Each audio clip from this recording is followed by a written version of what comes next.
Good morning. I have no idea what the date is.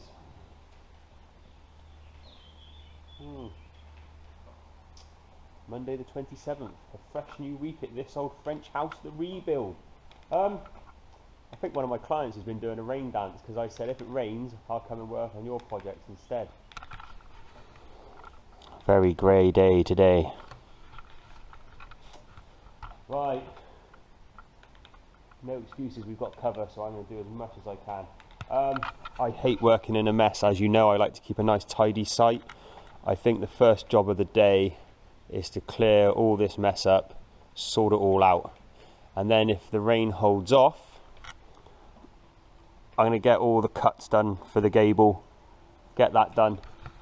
And then we're going off shopping. It's not as exciting as normal shopping, because it's just boring stuff. I need to get 3 ton of gravel, maybe 1 or 2 bags of sand.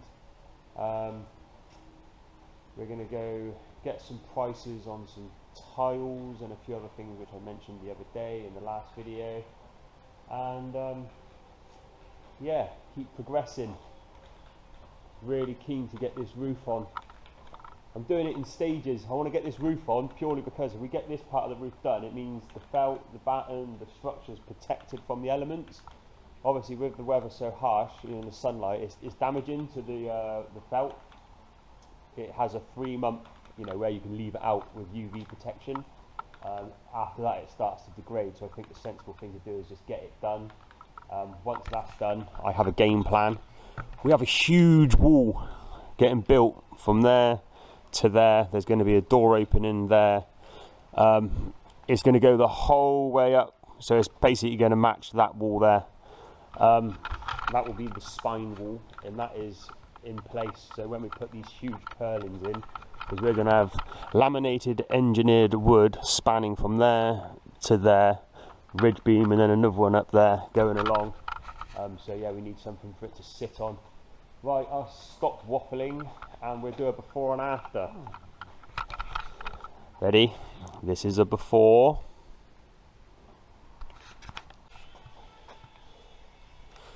And that is after. I haven't got a brush, I haven't brushed up, but that's everything cleared and put away. Right, it's stopped raining for now.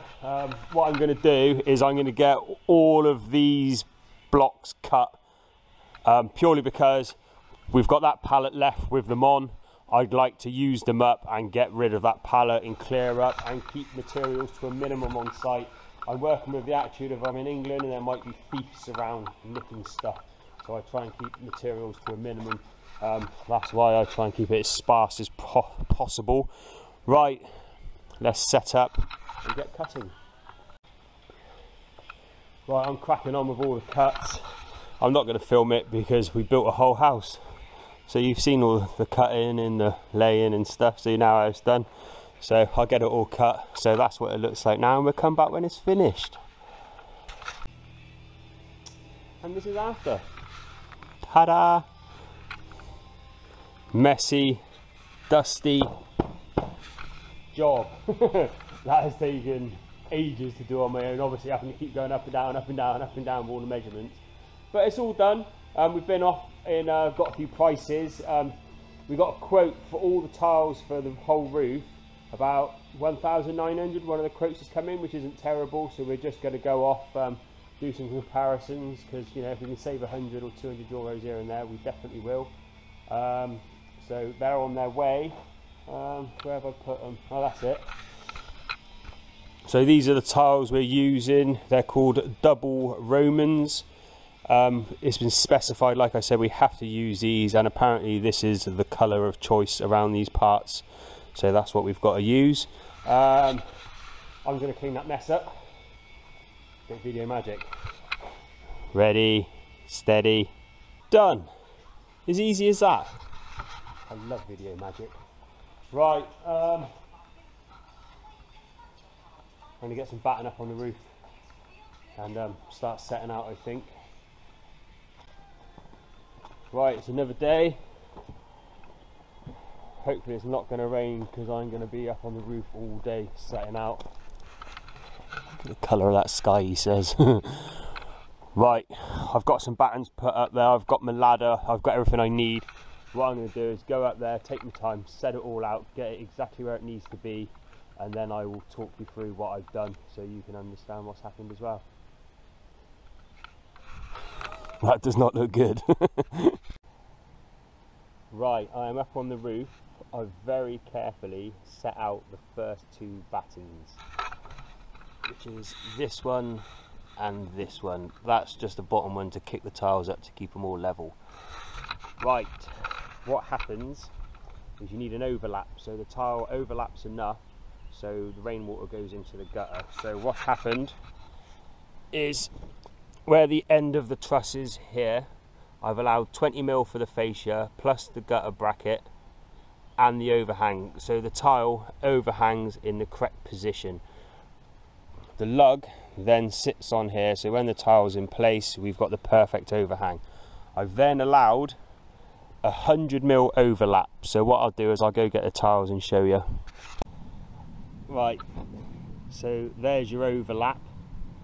It's approximately 80mm from there to there, so that's to allow 20mm fascia, 10mm of the bracket, and then the 50mm overlap, which would be about there, so then the water pours off straight into the gutter, which as you can imagine will be like that.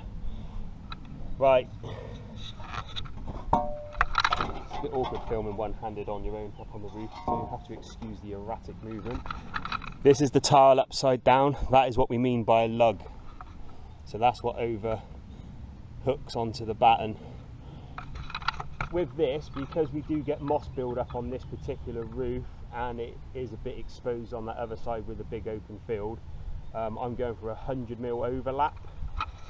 So 100mm overlap means from there to there, which is where it's pencil marked in, is your overlap.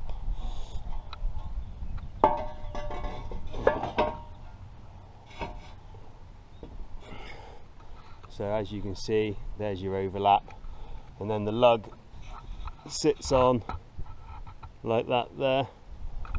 Right, once that's done, that means you've now got your gauge that you're working to. So on this one,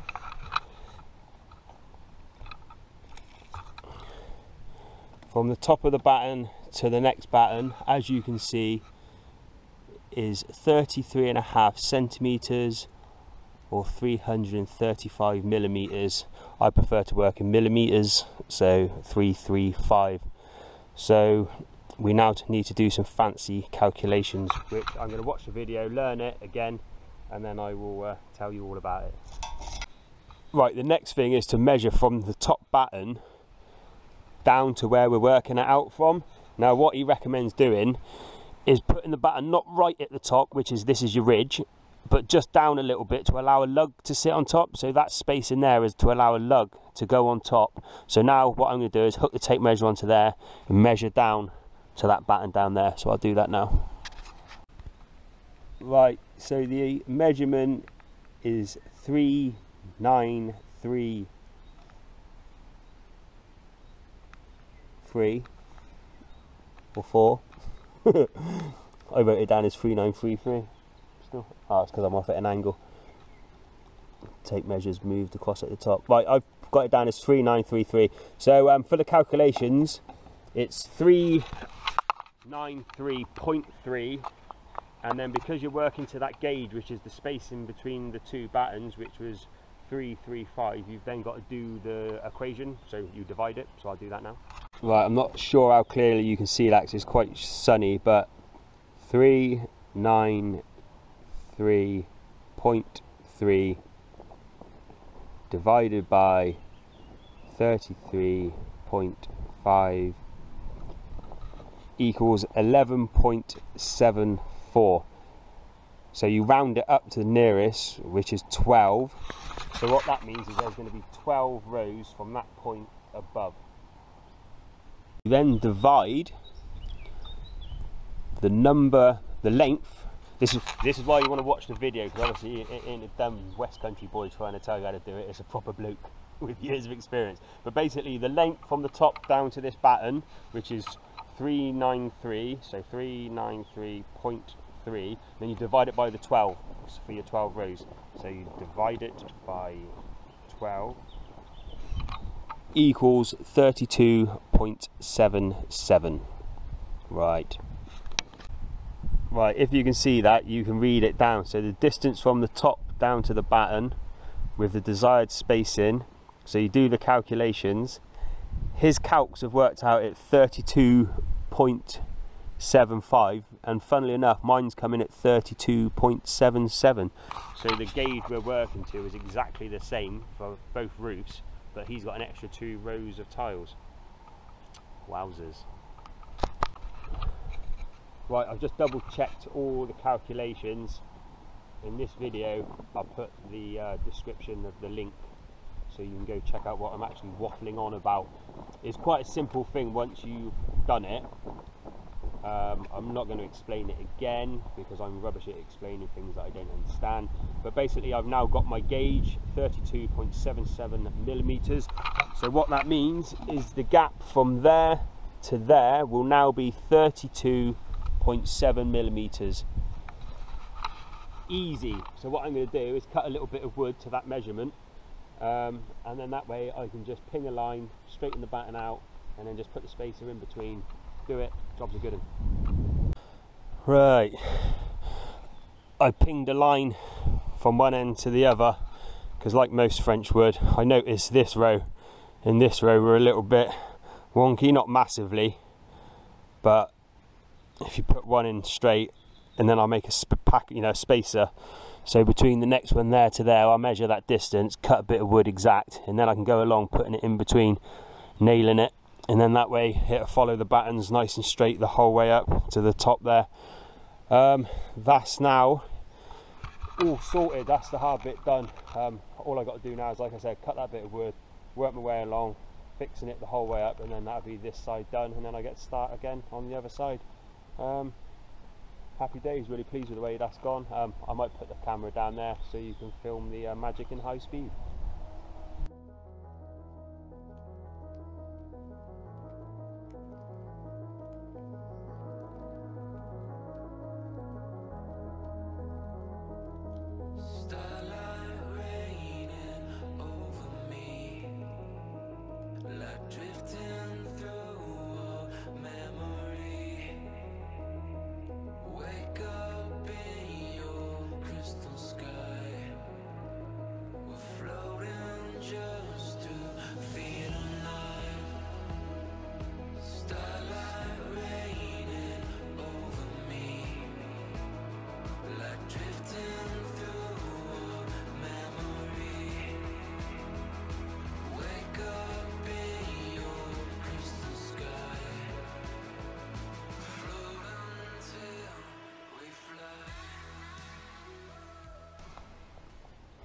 Right, apparently that took 1 hour.